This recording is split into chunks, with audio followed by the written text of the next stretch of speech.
Good afternoon, and thank you very much for coming along. This is the session on making sense of content in a post-truth world, which is hosted by the Google D&I Fund. I'm Sarah Hartley, I'm from the D&I Fund, and I'm just going to introduce you to our panelists here. Before we start, can I just ask, did anybody come to our earlier presentation earlier today? Excellent. So welcome. What we're going to do is each of the panelists is going to talk for about 5 or slightly more minutes about the projects that they're operating in the fact-checking world. And then we're going to take questions from yourselves and open it up to the floor. So I'm going to hand over now to my colleague Ludovic Blecher from the D&I Fund. He's going to explain a little bit about the fund and something about the projects that we are financing that operate in this sort of post-truth world. Okay, so I'm going to explain you a bit what is the D&I Innovation Fund and what is the framework we are operating with. So the Digital News Innovation Fund is part of a broader initiative. Oh, is it better? Yeah. I apologize. So I come back to the broader initiative. So the initiative is called Digital News Initiative, and that's a framework for dialogue and discussion with the news ecosystem in Europe.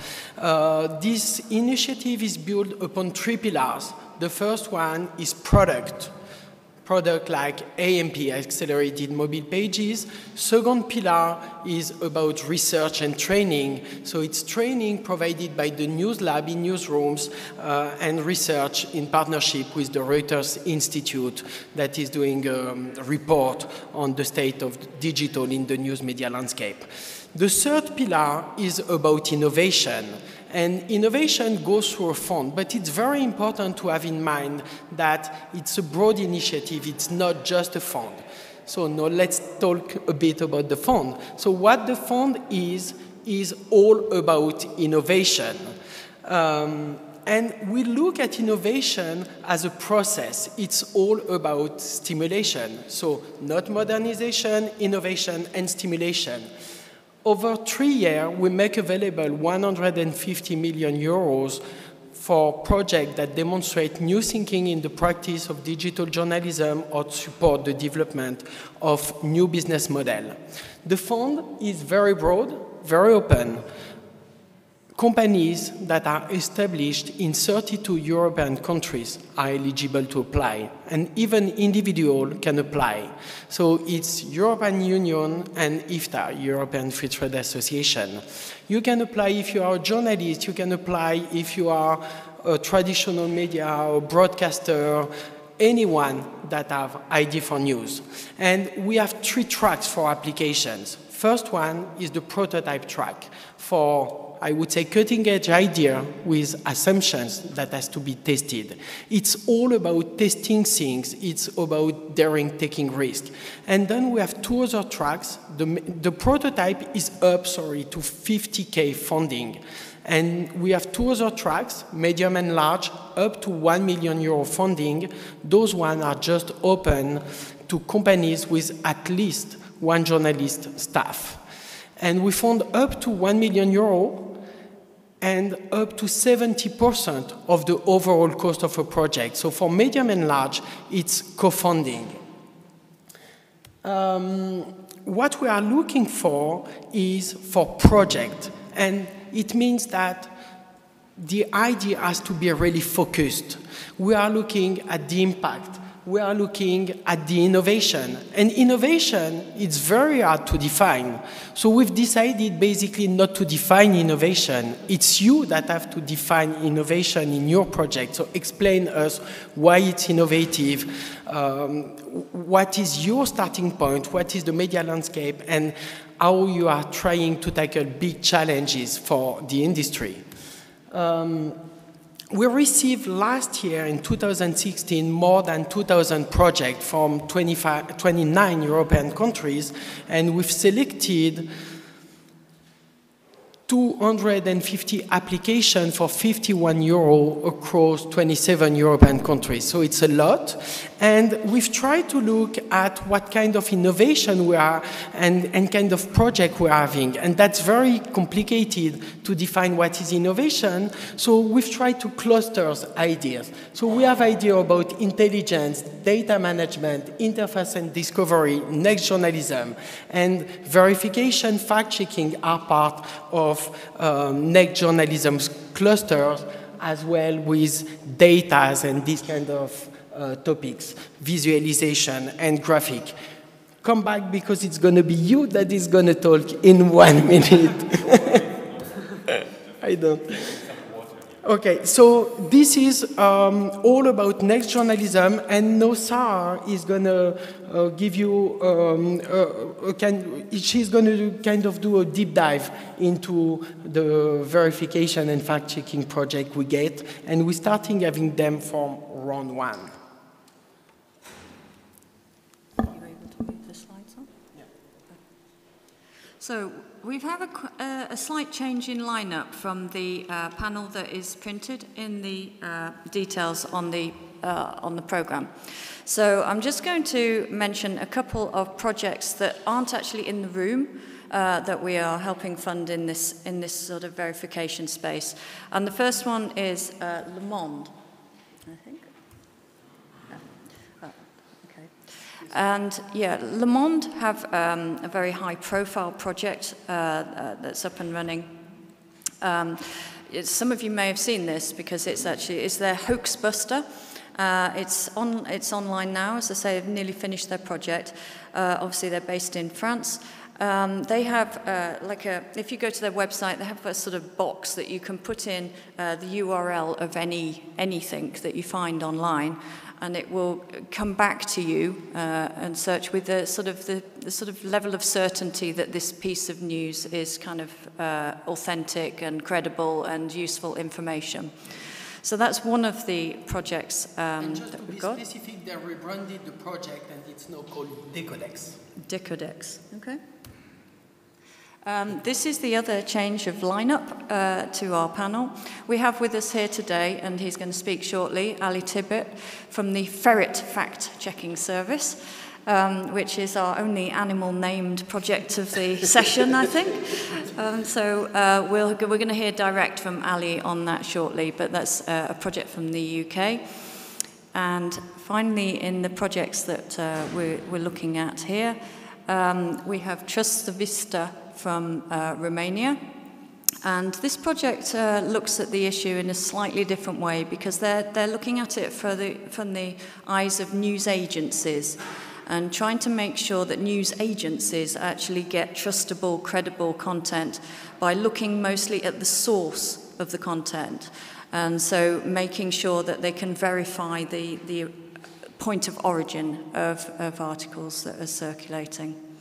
So those are all sort of projects that people, obviously they're not here to speak on it, but we've got these great people here to speak on their projects. So I'd like to introduce you. I'll start at this end and then we'll hand over.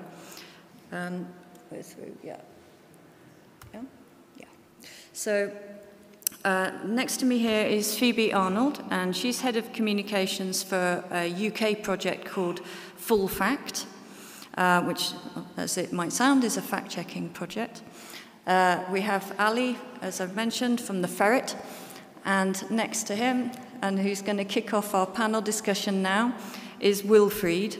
And Wilfried is head of innovation products at Deutsche Welle, and is going to tell us about the DNI-funded project involving verification and fact-checking.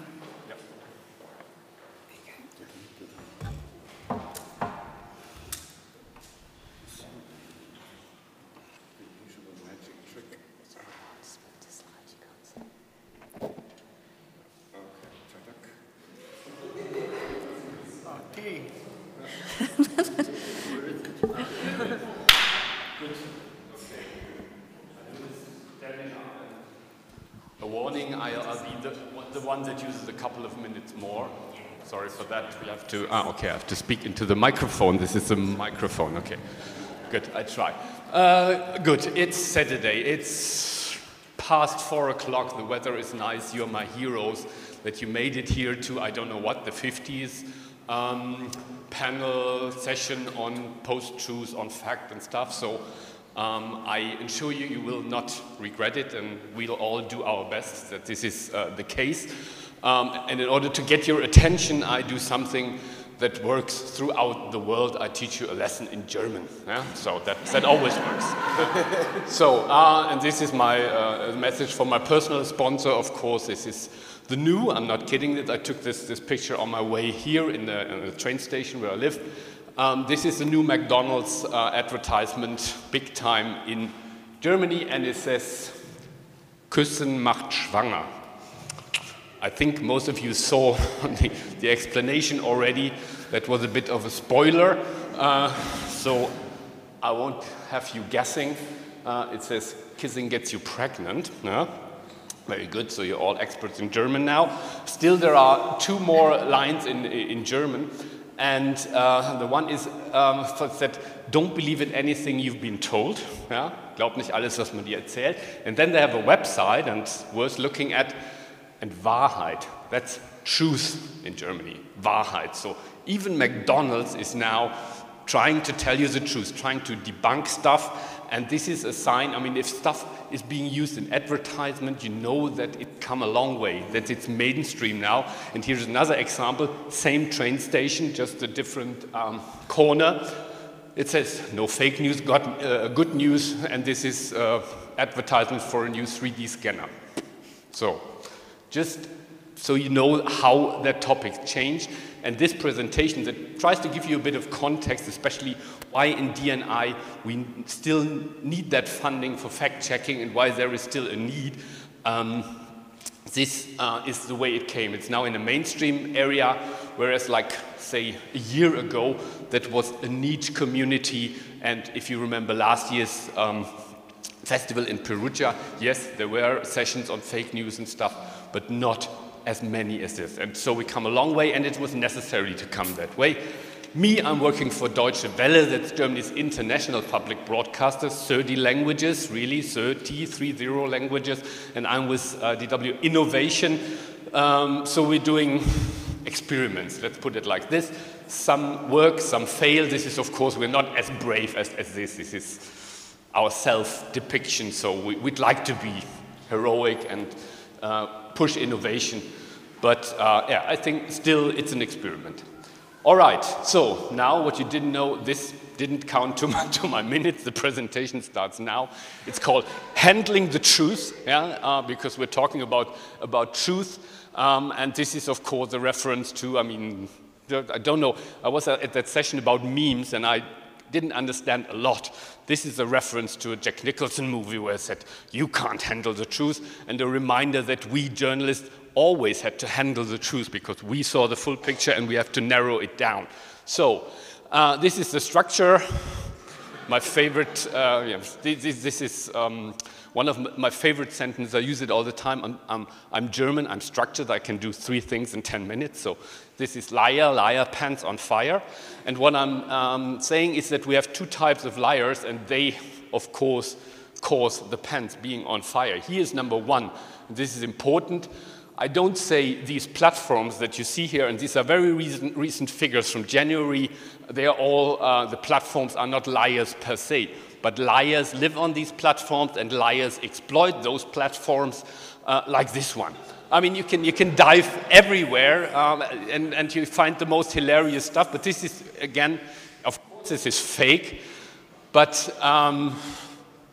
it comes close to a report on Russian hackers, and it's in a mix with stuff that's half true, and then immediately you see this. This is Empire News, and of course, fake news is a business model now. We know that. And you all may be aware, I think everybody knew that, you get clicks on the social platforms, so you get advertising money in. And this is exactly what happened during the elections. There were loads and loads of fake news sites that were pushing out stuff like that. And believe it or not, 140 of these sites were registered in a small town in Macedonia. I think most of you came across that. And they did have an impact on the site that we all know thanks to the brilliant research that Craig Silverman at BuzzFeed did. You see that in the end of the election, they were more powerful than the legacy media. That's the thing here, and that's why this is interesting. What you hopefully didn't know is that this inspired a programmer named Amanda Warner to come up with a game called Fake It to Make It, and I encourage you all to play it. It's hilarious. You become the fake news media tycoon, and yesterday evening I created a site called the Daily News Insurgent, DNI for short.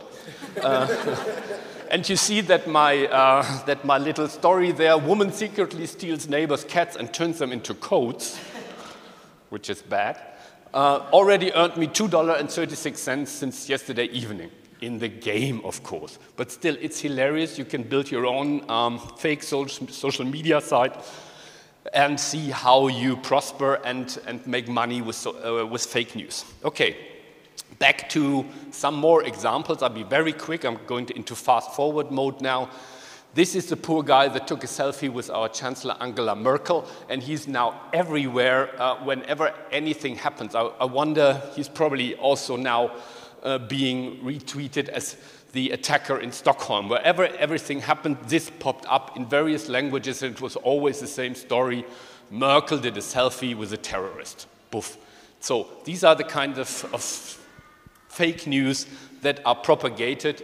This is another example. Everything appears out of context. Again, I won't go into detail here. This is old stuff from 2011, popping up last year during the Brussels attacks. This is an example from Prague, actually, where you think it might be a rape attempt by refugees. In reality, this is a case of a drug-related crime here. This is a group of drug people that knew each other. Here is almost a classic. This is the Syrian hero boy, all fabricated, in that case, by a Norwegian director who wanted to see how far he could push it. This is something that made it big, at least in Greece and in Germany. A manipulation of a video where the former Greek finance minister allegedly showed the middle finger to his audience, which wasn't the case. It was a manipulation. And here is the bad news. Manipulation of video will get much easier in the future because we now have a software that only needs 20 minutes sample of each of your voice, and they will have you say whatever you want. And on the right side, the Heinrich Hertz Institute and Stanford University developed a software that can do impersonations where an actor takes over the face of any figure in a video, and that's especially easy with people that have very little facial expression, like Mr. Putin, for example. Good, those were bad examples, but technology is good, bad. It can also be used like lightweight, so at the end of each section, I will have something light. Many of you may know it, it's Italy. We need to have the Pope in here. So this is the Pope's visit in America, and look what he can do. Ta-da! Yeah, people like it, and he's very proud. So just an example. This is what you can do with technology. Nobody being harmed here. This is a fun case. Still, it's fake. More serious, much more serious, the second part, the second breed of liars. These are people we know, and we know the methodology, and we called it propaganda until now. Here is maybe the most prominent example from last year. This was a bus that runs through Great Britain for months and months, and it had a fake figure, and it was very easy to debunk it with a simple graph. The figure is nearly half the true figure. But of course, propaganda is something where you lie because you have an agenda. You want something with that. And this is what we now call post-fact, and even Angela Merkel has acknowledged that this exists. And here is a short clip that really embodies what we mean with post-fact. So can we have the audio, maybe see if is loud enough. Crime is down. The economy is ticking up. It is not down in the biggest cities. Can we have the audio a bit more? Murder rate is down. Then how come it's up in Chicago, up in Baltimore, and up in There are Washington? pockets where certainly we have not tackled your national murder capital, your third biggest city. But violent crime across the country is down. The average American, I will bet you this morning, does not think crime is down, does not think they are safer. But it is. We are safer, and it is down. No, that's your view. I just told no. These are the national FBI facts. But what I said is also what I said is also a fact. Current view is that liberals have a whole set of statistics which theoretically may be right, but it's not where human beings are. But what you're saying is, but hold on, Mr. Speaker, because you're saying liberals use these numbers, they use this sort of magic math. This is the FBI statistics. They're not a liberal organization. No, they're a crime but what I said is equally true. People feel more threatened. Yes, they feel it, but the facts don't support it. As a political candidate, I'll go with how people feel, and I'll let you go with the theoreticians. So you did get that. I mean, this is, the politician says he goes with the feelings and not with the facts. That's the world how we're living. But we shouldn't be surprised. This is from the playbook of the salespeople for the Trump universities. They were selling this to Trump. Let's see where it comes from. Selling feelings. It comes from a business environment. It comes from advertising. So we shouldn't be surprised that politicians are selling feelings nowadays. And maybe this is also what Jimmy Wales felt when he tweeted this like 2 weeks ago. It's a bit pessimistic, but let's see if we can do something about it. Because here we are at the impact, the pants on fire thing. This is what you do when you just Google this. And here is a far more threatening thing. Here is actually a nuclear threat that happened in a row that happened between Israel and Pakistan because the Pakistani Minister of Defense believed in a fake tweet that was supposedly come from the Israeli defense minister, and he said, oh, you forgot that we have nuclear power too, so we have an arms race starting with a fake tweet. Here is my favorite story of 2016 as such. This is what's called Pizzagate, and you can easily follow that trail like the New York Times did. And here we are at the impact and the intersection of journalism. Actually, in the New York Times, 2 journalists and 1 data visualization specialist to go down every detail of that totally hilarious story. There were leaks from the emails from Hillary Clinton, and some conspiracy theorists saw in there a trail to a pizzeria in Washington, which is not lying here, which is called Comet Ping Pong, and allegedly there was a child porn ring being operated from the pizzeria. So some idiot from West Virginia, country roads take me home, he went to Washington and shot at people in that pizzeria because he actually believed this totally false story. So fake news does have an impact, and a very, very severe impact. That's why we are here.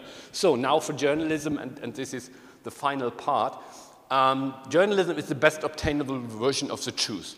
I show you a brief example of why this is so complex now. We've forgotten about all the lies that have been told in the past 4 or 5 months. This was hot in November because the president said, okay, even though I've lost the popular vote, it was only because there were so many illegal people, millions of illegal voters. That came from this tweet. That's a self-employed expert on voting. You see his Twitter handle, Jump Vote, and he came up with that claim out of nowhere. It was picked up by InfoWars, which is another fake news site on par with Breitbart and Empire News, and they picked that up. And today there's a report. And then if you look at the timeline here, November 13, November 14, November 27, it's the president-elect that says, hey, I found a report that say I won the electoral vote. If only there weren't so many illegals having been voting. That, again, was picked up by the press, and this is what happened then. Voting is a privilege in this country, and you need to be legal, not like California, where 3 million illegals voted. Where are you getting your information? From the media. Ta-da! Here you see it. This is a vicious circle.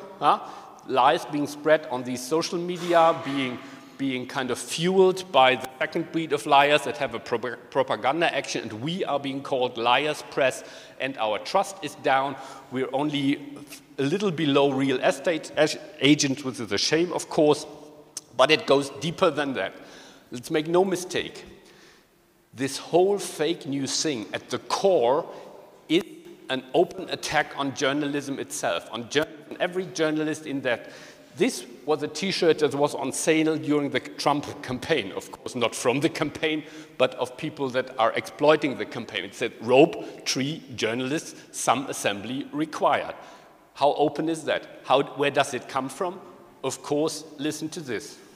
And then they said, you know, he's killed reporters. And I don't like that. I'm totally against that. By the way, I hate some of these people, but I'd never kill them. I hate them.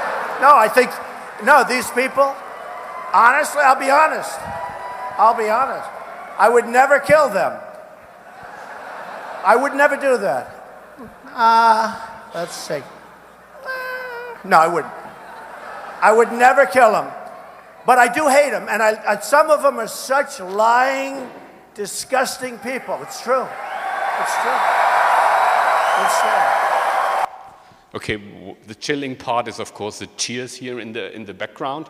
But as Europeans, we should not always look. Madame Le Pen, bonjour. Est-ce que votre garde du corps a vraiment été votre assistant parlementaire ou est-ce que c'était... This is much closer. This is the French election campaign. He asked one critical question and immediately was evicted from the press corps and accused, when he wanted to re-enter, that he was attacking a police officer rather than just posing a simple question. So, and we have more examples. This is the campaign running to free our colleague Deniz Yücel, who is now in its 7th week in a Turkish prison for just reporting, so being a correspondent for Die Welt newspaper in Istanbul. He's 7 weeks in prison now. This is Mr. Orban, who did everything possible to bring down the influence of the press in his country. And so I think we see a master plan here, and fake news is part of that master plan. Fake news enables that politicians can question the trust in media and bring down the trust in media.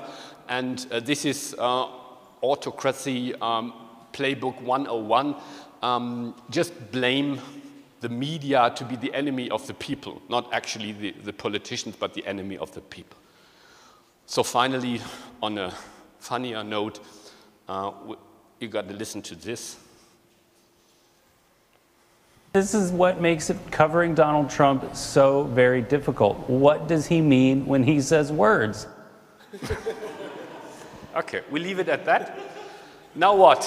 3 advice that you can do, we all can do now, and where we can go back into the other presentations and the discussions. What can we do?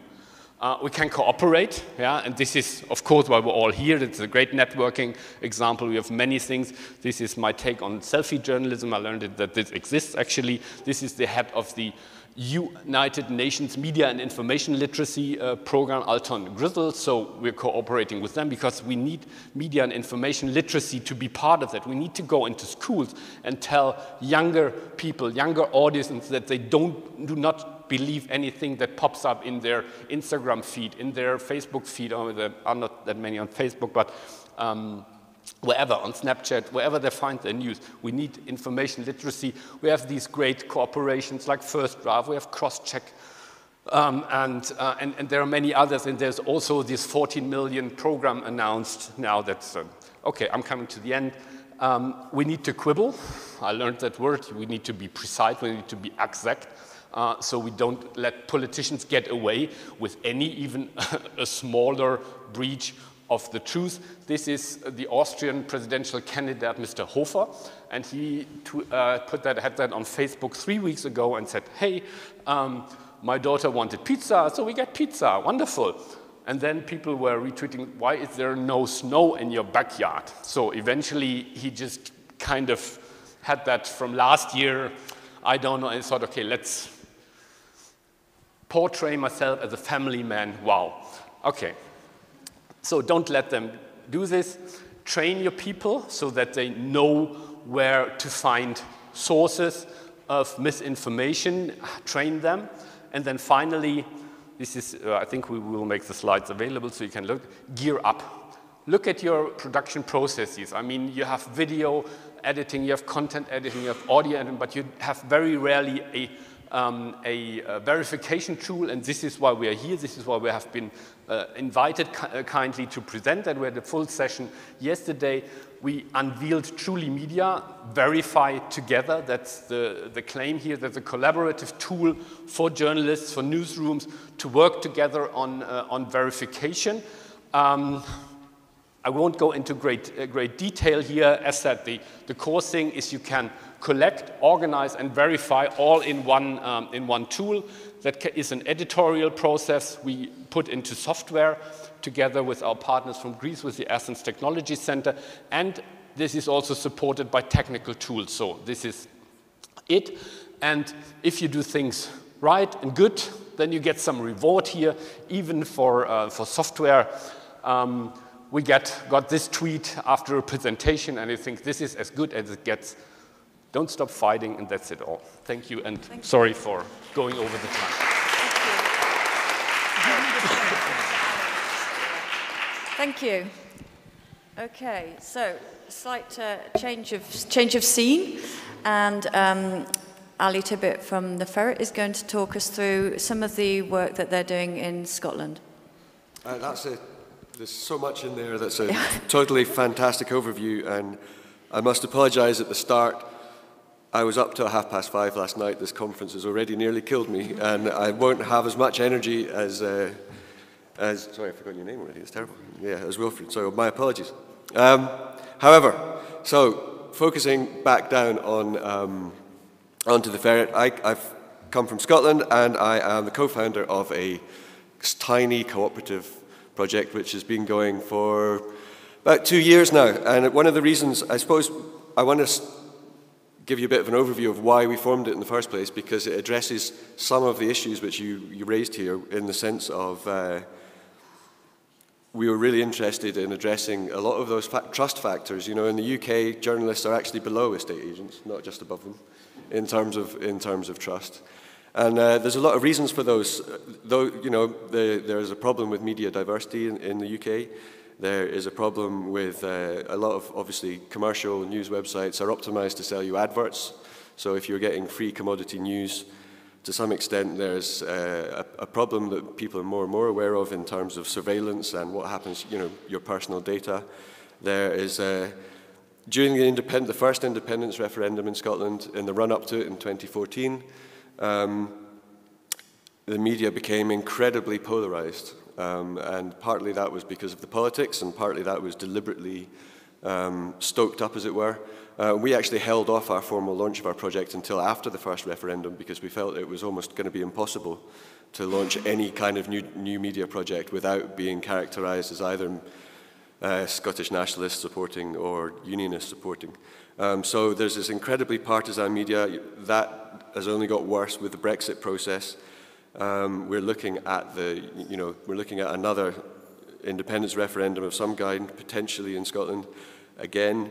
And so we felt that there was actually really a place for somebody avowedly saying, in some ways quite old school journalism values of non-partisanship, you know, we don't do opinion pieces, we don't do anything like that, we just do straight investigative journalism, and we don't do commodity sort of press release news either. So it was set up to address a lot of these problems. It's transparent about its ownership, in the sense that we're very clear about, you know, at the moment, I counted again, the number's gone up from last time I was on a panel, so we're on 540 paying subscribers, and they don't just subscribe, they actually become a member of the, you know, they part own the project. That's a key point for us. And so that's one way that we address that lack of trust, in the sense that readers can actually get elected to the board, and there are places reserved on the board to, you know, to get directly involved in the governance of the organisation on a daily basis. So that's the big picture, if you like. And we have been running investigative news stories, and we've built up a track record of breaking original exclusive stories, which nobody else has done in the Scottish media. And we work constructively, you should add, with, you know, more mainstream media outlets. It's not adversarial. so in some senses, the next logical extension of that was to launch a fact-checking project, because we felt that we had already built a foundation which you can build a non-partisan fact-checking project on. And so the Ferret Fact Service was born, which is probably the second acronym win of this panel session, I think, after the Daily News Insurgent. So we came up with FFS in a moment of genius, and we're never going to let it go ever again. And FFS is the worst, is also the name that we give to the most untruthful things that we may find on our rating scale in our fact check project. So that's quite fun. So we've recently we're a recipient of the D&I money, and we're obviously very grateful for that. What that's going to let us do is it's going to let us experiment and scale up what we do. We are trying to build kind of a human approach to it, so we've already got this established community of supporters. We are going to accept fact checks, as it were, from our community. It gives one interesting thing about the fact checking process is, for the first time, we're hopefully going to be able to bring in some volunteers. So we've got a 1 day a week funded intern to support the project. But we also hope that we're going to, accept, as it were, recommendations from people who want us to fact check things. And already, the kind of temperature of the Scottish debate is really heating up. As I don't know how many of you have been following it, but the Scottish Parliament has requested that Westminster gives them permission to hold a new referendum again. So you can feel the temperature and the pressure building in the public debate again. So that's quite interesting. We do, and so at the moment we are currently this year is going to be an experimenting year where we work out the relationship between community engagement in terms of getting suggestions for fact checks, and also looking for them in social media and the kind of formats that we can use. So we are just at the moment evaluating other products which are also funded by the NI actually. So we're in discussion with TapeWrite to look at a monthly podcast, which will be a sort of review of the month's fact checks, because there is a discovery problem, I think, even when you've produced your sort of standard unit of fact check, is how you get it out there. And so we're very interested in coming up with ways of pushing them out to people. So we're going to be looking at TapeWrite and doing an audio sort of monthly review. We're going to be looking at using Trust Vista, which was mentioned before. We're working with Midan and BuzzSumo, you may be familiar with. So we're evaluating all these tools, and the idea is that we will be able to keep across the kind of what people are talking about outside the mainstream media, because again, the learning from the first independence referendum was there are all sorts of really bizarre memes which weren't produced by any mainstream media organization, and there were huge Facebook groups, for example, where these things spread, and actually quite hard to pick up if all you're doing is kind of text alert searches on mainstream media properties. So we're looking to get right into that. And that leads me nicely onto the kind of challenges that we face in terms of formats. In some senses, you want to produce your debunking in the same format that it appeared in, and how you insert it into those communities, especially if you might not even be welcome. If we're perceived as not in the right tribe, how are we going to get into that Facebook group? How are we going to, do we have to use the tactics of the fake news guys and kind of covertly insert it into a Facebook group as somebody else? Discuss. It's a bit unethical, but there we are. Anyway, I'll stop there. Good starting question. But before we do that, Phoebe from Full Fact is going to tell us about their operation in the UK and what they're currently up to. Thank you, and thanks both of you. That was really interesting. So Full Fact is the UK's independent fact-checking organisation. We've been going for about 7 years, and we've fact-checked 2 referendums and 2 elections, just about. Thank you, yeah. We have a cross-party board of trustees, so we're not partisan, and we have a mix of funding. So we have about 300 individual donors, so I was really impressed with your figures. And we fact-check claims from politicians, journalists, and lobby groups, so maybe charities, anyone really has an impact on public debate. The other important thing to say about full fact is that, unlike a lot of fact-checking organizations around the world, we also pursue corrections. So when we find that something's inaccurate, we then go and ask the person to stop saying it, and that's what my job is. That's the part of the company that I run. Before I did that, I was our EU referendum campaign manager, where, among other things, I was responsible for our live fact-checking. And that relates to automated fact-checking, which is what I'm going to talk about in this session, which the Google D&I Fund very kindly funded last year. They gave us £50,000 to build that. So I'm going to explain, not yet, thanks. Oh, you've done it. What we're not doing with automated fact-checking, what we are doing with Google support, and what difference we think it will make to journalists, because we're at a journalism festival. So the first thing to say is that fact-checking is really hard. You guys know this. It takes a lot of time, it takes a lot of skill and familiarity, both with data and with the claims themselves. Fact-checking, automated fact-checking, is even harder. We're actually advising something called the Fake News Challenge at the moment, which you should definitely go and look up. And they concluded that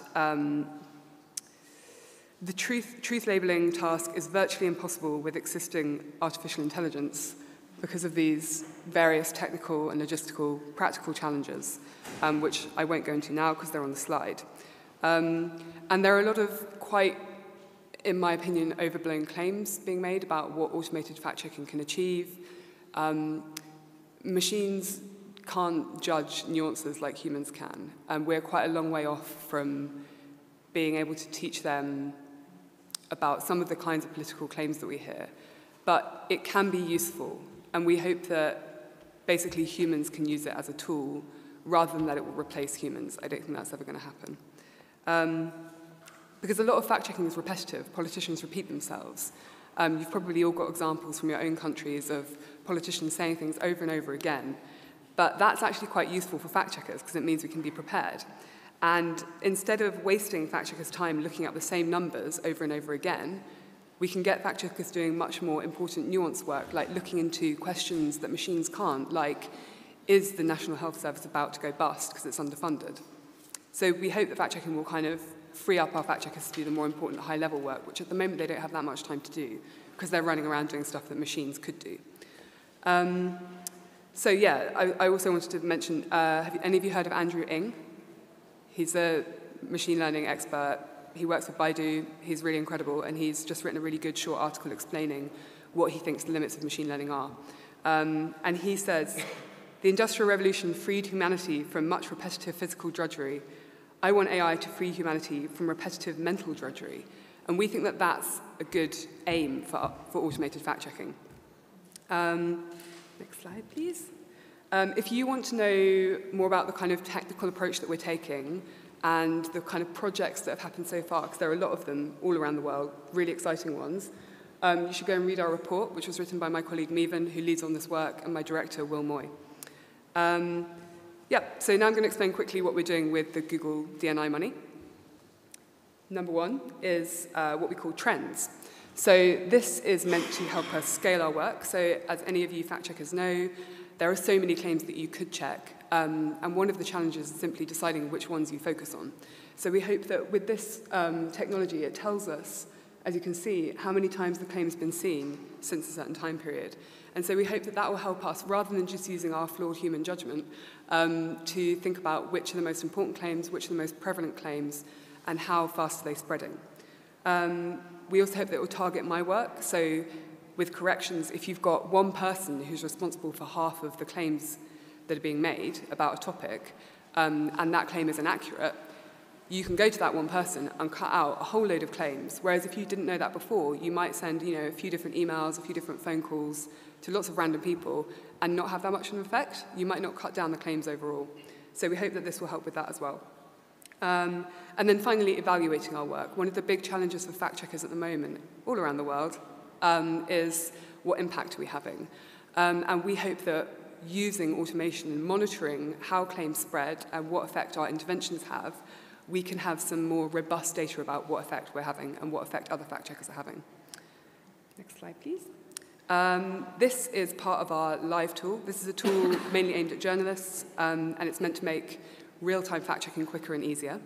So if you imagine you're watching Prime Minister's Questions in the UK, which is where the Prime Minister and the leader of the opposition stand up every week and they argue with each other. So say you've got Theresa May, our Prime Minister, and as she's speaking, the words that she's saying come out on the screen above, and Live will do two things. So if she repeats a claim that we've fact-checked already, it will come up, and that's what this is showing here. And then if she makes a new claim that's based on statistics, it will automatically find the data and present you with a kind of preferably graphical representation of what that data tells you, so that you can then go into the lobby afterwards and ask her a question about something she said. So it's not exactly trying to tell people answers, it's about giving them tools to judge what they're hearing, which is what full fact is all about. And then finally, yes, thank you. So Live and Trends are both built on the same underlying machinery. They're both using the database of fact checks that we have. All of our website is basically a big database of claims and conclusions, and that's what this runs off. And we're not just building it for ourselves, we're building it for the online fact-checking community and journalists all around the world. And that's why one of our things is Think Global. So we're working with Chequeado, who are Argentinian fact-checkers. They're really, really great. And a fact-checking organization called Africa Check, who operate across 4 or 5 different African countries. And we're working with them to try and make sure that this technology can be applied in both different languages and different political contexts. And yeah, hopefully, ultimately, it'll be for the public all around the world, but we're starting with those target audiences. Yeah. So yeah, finally, what difference do we think it will make to journalists? So, Trends is mainly for fact-checkers. I think it will make my job quicker and make it easier for me to do much more comprehensive correction requests. As I said, time will tell, but at least we'll be able to evaluate it. Next week, I'm actually training some volunteers in using this technology, so I'm hoping that we can actually get quite a lot of correction requests out and see how we're doing, so I'm really excited about that. And then Live is for journalists and just citizens, like many of you people, I suppose. So when we work with the media to live fact-check big political debates, we usually take our whole team. There are 11 of us. Because it takes a lot of preparation, it takes a lot of expertise and kind of knowledge about each specific topic area. Obviously, that's not really, you can't, if there are 2 debates going on at the same time, you can't take the whole team. And you can't take the whole team to every event. So we're hoping that giving these people these tools is kind of the next best thing to having our team there. So they get all the knowledge, they get all the fact checks, but we don't actually have to be there at the same time. So yeah, we're just hoping that it will help journalists to hold politicians to account. Thank you. That was fascinating. Thank you, all 3 of you. Thank you very much. Yeah. We're going to throw this open to questions in a minute, but I'm going to indulge myself just a little bit and ask Phoebe one question. When you go to the sources of the problem and ask them to create a correction, what sort of success rate do you have and what sort of response do you get? I don't think we have got the data to say what our success rate is, but we get good responses and bad responses, and it's not as if there's a political divide between them or a kind of tabloid broadsheet divide. There are good journalists and good politicians everywhere. But maybe to give you a few examples, recently the Times ran a front, which is a big kind of right-wing newspaper in the UK, ran a front page inaccurate headline in big letters about bed blocking, which is like people staying in hospitals more than they need to. We contacted them, we did our fact check, contacted them, but by the time I'd contacted them, they'd already put a correction on the next day's newspaper. So they're really, really good. But then kind of at the opposite end of the spectrum, you've got something like our health secretary, who made a claim last year about the number of people that die at weekends because we don't have enough staff in hospitals. And he was using research which said that you can't actually make that point, like it's not caused by staffing. And we wrote to him 3 times formally because he'd made this claim in the House of Commons. If you're a minister and you make a claim in the House of Commons that's wrong, you're meant to correct the parliamentary record. That's the convention. So we wrote to him making this point and asking him very, very politely twice, and he didn't do it. So mixed. Very mixed, yeah. Very mixed. Thank you. So do we have any questions, please, from the audience? Anything at all? No? Okay. I think Ludo had it. Oh, we have one at the front. We'll get you a microphone, just 2 seconds. So, my name is Albert Toker. The question is, What's it like for projects working with DNI? Is it a kind of a experience where you work together with them, or is it pretty hands-off? Do you get your own direction in your projects? So I suppose for the guys who are currently working on these projects, do you feel independent from the overall project, or part of a community in a way? Is that for all of them? Yeah. Go for it. Yeah, I can only speak, of course, for our project or our projects. We're running 3 now, and I think that the development as such is really very much independent. There's the interaction is barely on the administrative side. There is, of course, I mean, as we are now approaching the end of the very first one from the first batch, there is some guidance on how we could continue to make it sustainable, for example. But the project as such is totally independent for the moment. Yeah, and of course there is, as I said, the sense of community is at events like we have them today. But as the first batch only started next year, I hope that we will have the chance to have more clustering of this, because it's of course great to have a bit of exchange between all the projects that are in the same domain. I think that's the idea. So, and yeah, of course we are funded by Google, and this sounds very polite, my answer. You know, it's about truth here. So I hope that that's the same for the others. So. Yeah, I used to work as a charity fundraiser before I got involved in journalism, and I can confirm that I think the kind of management involvement of Google is appropriate for the amount of money you get, to be frank, and they've been very certainly supportive of us. If you have any experience of charity fundraising, then it can be horrible and almost not worth it for the amount of regulation and red tape and forms you have to fill in. And that's actually one reason the Ferret's a cooperative, so that we don't have to fill out hundreds of grant applications. But you know, they don't. If Google had required IP control or editorial influence, we would have never taken the money. But they don't. So. Just to bring Google's perspective in there, so it has to be very clear. This is your project. This is your IP. It has nothing to do with Google product, and this is part of a broader initiative. So it's really about stimulation. That said, what we want to do is to share the learnings like we are doing here. So the way it works is when a project is selected, we discuss and we define milestones. We sign a contract, we give a part of the money up front, and then we follow up the project just to make sure, one, the money is really going through the project, and second, in order to learn from it and to see what can be shared. And same, it's the recipient's decision to share it or not, but we try to offer opportunities for them, because one thing that is important is the impact. And impact goes, I mean, all the news ecosystem is facing complicated issues. If one can learn from each other, if they can collaborate, I think this is really meaningful. Okay, we're having time called on us, but I'd like to just thank all of you for coming along. Thank you very much this afternoon, and thank you to our panel. I think they deserve a round of applause. Thank you very much.